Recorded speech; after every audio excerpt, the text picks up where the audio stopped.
So students who were previously successful in these classes are invited by their faculty member to apply to be a supplemental instruction leader. And as long as they've received a B+ or an A- in the class and have an overall grade point average of 3.0, and they're a good fit for supplemental instruction for the team, they're invited to lead these sessions. In addition to that, the SI leader, who is a paid student on campus, goes to the lecture again and is being paid for their prep time, which is important. They have to have time to prep materials, have all their answers worked out, and have their strategies around those materials. They're fabulous. It is amazing to see the commitment of these students. They take it very seriously, and they are really vested in making sure that their sessions are working for their students. They're always concerned about it. They want to do right by them. Every semester there's a party where I explicitly, more than I do during this semester, thank them because they're the ones on the ground. They're the ones that are doing that face-to-face communication and making it successful. So I can't say enough about them, and I have an impressive alumni of folks, and most of them who want to be SI leaders, it's because they benefited from SI, so they really believe in the program.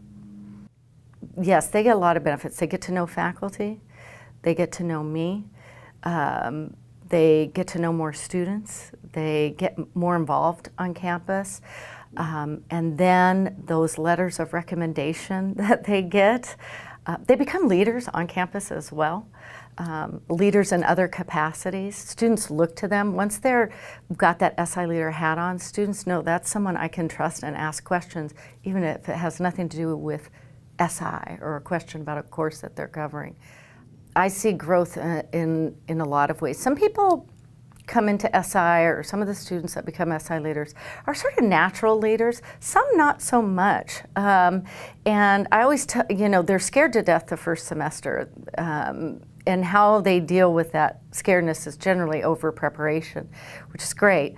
But you do see a lot of them grow with how they can work with a diverse group of people, of their peers, but they're the facilitator, and so their ability to lead among a diverse group, talk effectively to a diverse group of individuals, goes through the roof. Our supplemental instruction leaders are incredible members of a community, a much closer community than I would have ever expected. They love it. They love their job.